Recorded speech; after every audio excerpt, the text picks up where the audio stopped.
according me this opportunity. Madam Speaker, you see, they say when the only tool you have is a hammer, you think the only problem that exists is a nail. Madam Speaker, the problem in this country, and it has been so not in this regime, even in previous regimes since independence, is every problem that confronts the country, we think it requires legislation. Keep on legislating, which is good for us as parliamentarians because it keeps us busy and we do our work. But does legislation really address the issues that we are facing as this country, Madam Speaker? Madam Speaker, if you look at the issues Kenyans are facing today, are majorly issues of administrative in nature. Madam Speaker, Kenyans are suffering. Healthcare is a problem, and it has been so for many years. And people are going out of the country to seek healthcare, either in India or other countries. But Madam Speaker, what is the elephant in the room in the healthcare service, especially in relation to the existing institutions like NHIF? The elephant in the room is corruption. If that is sorted out, you will see every Kenyan will get quality service in the healthcare by the healthcare providers, Madam Speaker. Madam Speaker, I am not opposed to this bill at all. I'm willing to, but we must bring out and we must share as a house issues that are of concern to us in terms of what we are doing. For example, Madam Speaker, we are now saying that we want to transform the NHIF into a social health insurance. That's a good and noble act, Madam Speaker. But Madam Speaker, until we fight corruption head-on in the health sector, we will not get any value for the public money. Look at NHIF, look at MES, the medical equipment services that was done in the last regime for the counties, Madam Speaker. Those equipment have become obsolete. In fact, some of the counties, if you go today, they will not tell you whether they benefited from those equipment. They were just vendor-driven. And the majority leader can bear me witness here, whether MES, the medical equipment system, has worked. It has not worked completely.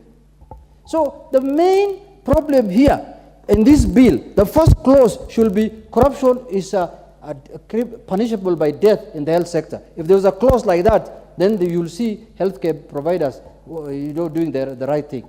Madam Speaker, if you look at NHIF, the model was borrowed from NHS, the National Health Service of UK.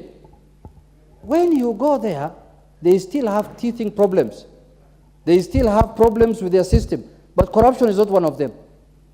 The quality of healthcare that a poor person gets is the same quality a rich man gets in the UK because of NHS. And the NHIF was supposed to be modeled with the NHS. It's supposed to work according to the way NHIF works, NHS works. Madam Speaker, until we bite the bullet and we deal with the cartels and the corruption in the health sector, I don't think, even if we bring 10 or 15 acts of parliament, nothing will change. I can promise you. So, my question is, for example, in the bill now, there are very good things that have been proposed, like the critical illness fund. That is very important. Many Kenyans are suffering. There are people who have cancer, there are people who have diabetic, and they are not getting the right attention from the healthcare providers. That is going to help. But in my view, let us not also condemn the whole institution of NHIF as it is today. It has also done some good work. So let us sieve the chaff from the wheat.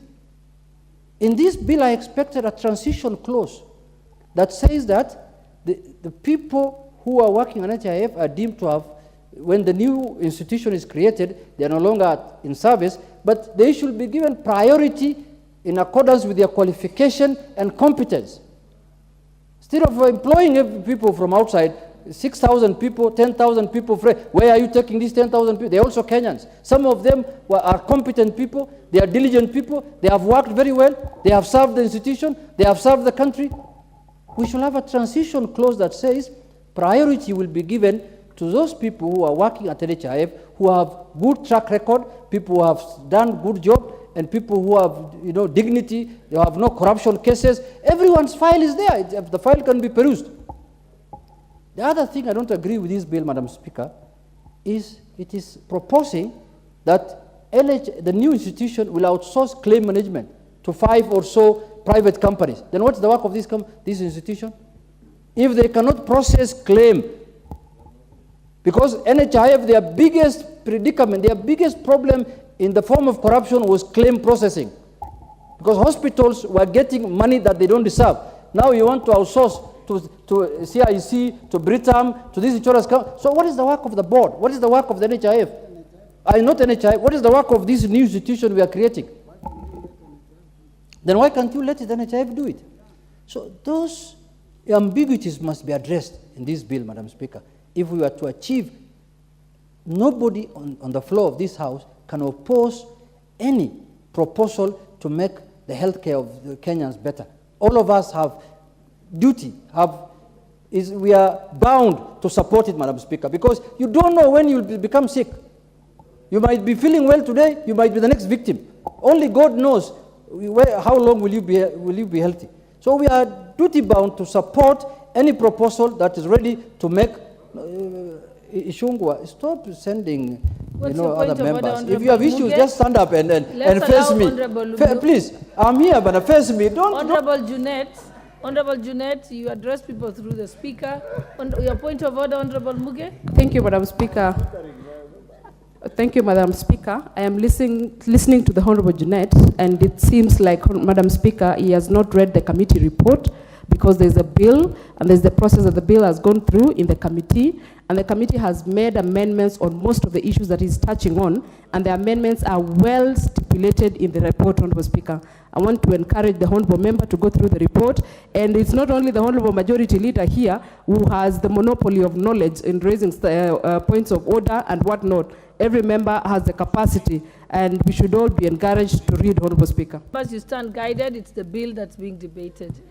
Leader of Majority, what's your point of order? And I think there was a point of order. Okay, let's get to Leader of Majority first. No, you have already completed your time.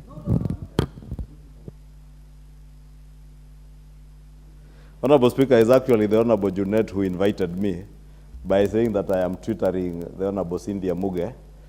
And while I have no problem tutoring Honorable Cynthia, because she's a very diligent legislator, but she was mentioning exactly what she has said, that it is true we are debating this bill, but we are debating this bill after a committee of this House has considered the bill and tabled a report that informs part of the issues that the committee seeks to bring to amendment. And therefore, when you are speaking to a bill, it's always good to refer to the committee report, because they have taken almost 2 weeks looking at the bill, proposed amendments. Therefore, we may also be speaking to things that will no longer be part of the bill, Honorable Speaker. And what I took issue with, Honorable Speaker, is the Honorable Junet actually belittling the Honorable Cynthia Muge, that she has to be tutored, knowing that she's a very diligent member from Bomet County, and from Nandi County, Honorable Speaker, where my ancestors hail from, Honorable Speaker. And the Honorable Junet must indeed apologize to the Honorable Cynthia Muge, because she's a very diligent legislator. And you must agree, Junet. With a lot of experience right from the county assembly, where she excelled and was